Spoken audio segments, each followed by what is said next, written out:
Hello and welcome to all you Taurians. Welcome for your monthly horoscope for Taurus, the general horoscope for September 2015. And there is a lot going on, especially with the eclipses, but I made two separate videos because otherwise this video would be too long. And the two separate videos go into depth, the depths of the eclipses. The one is the solar eclipse in Virgo, which is very good for you because it's a similar Earth, it's an earth sign as well. It's not similar, but it's also an earth sign, which goes very well with you. And then there's the lunar eclipse on the 28th of the month. So the solar eclipse is at the 13th, the lunar eclipse at the 28th of the month in Aries. So I explained in detail what they are all about, but what do they mean for you very practically? Because Taurians are an earth sign. They want to get things real, don't they? And so the solar eclipse is very, very positive for you because, as I said, it's in a fellow Earth sign, and it's in the most enjoyable house that of the 12 houses, which is your 5th house. It's the house of enjoyment. It's the house of creativity, of pleasure, of children, of romance, all the good things in life. So enjoying yourself, whether it is going to the cinema, whether you enjoy going out, dancing, whatever it is, or having good food, restaurants and all of that. There is a new beginning when it comes to enjoyment, and there is a new understanding of how you have fun in your life and how you enjoy that very heart kind of energy. Not only with children, but also maybe in a romance, and also in how you express yourself. This is this sun and moon together in Virgo, opposing Chiron in your 11th. Maybe there is a friend that helps you with finding your joy again, and that is very healing, very understanding. But that's the Chiron energy. The Chiron opposes the solar eclipse. So that's definitely a good thing for Taurians, and it's very real. It's not something that is in the air, but it's very real. It's very down to earth, and you've got Jupiter as well in that 5th house. So there is some growth there in that house, which I will be talking a lot about in the upcoming months as well, because Jupiter will stay there for like a year in your 5th house. It's a very nice transit.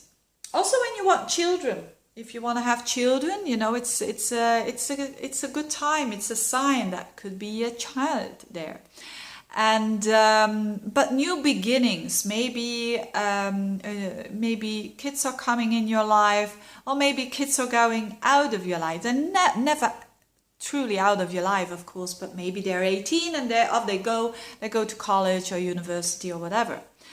And live their own lives. So there's an ending and a new beginning when it comes to enjoying yourself. And Taurians do think it's very important that they can enjoy life. What else? There is also still the Leo energy. The Venus and Mars are coming together in a conjunction at the beginning of the month, and that is very light energy. The Leo energy is your core, you could say. So it's your 4th house. And when Venus and Mars are there together, there's passion.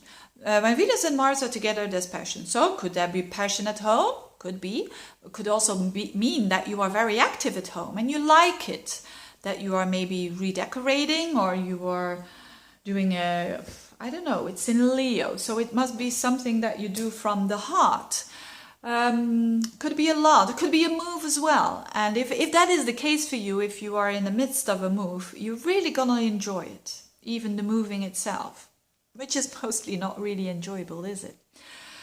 But Venus goes direct and in September, so there is more enjoyment, more value of the home area. Maybe you're valuing your home more than you used to do, or your parents or relatives. Or your past, understanding it better and valuing it more, forgiving yourself, that as well. Now, the other eclipse, the lunar eclipse at the end of the month in Aries, has a meaning towards also the Mercury retrograde.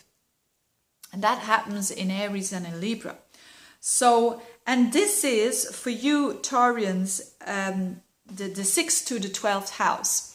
These are healing houses. These are health houses. These are also a work house. The 6th house is a work house. So your 6th house, there is Mercury going backwards and forwards.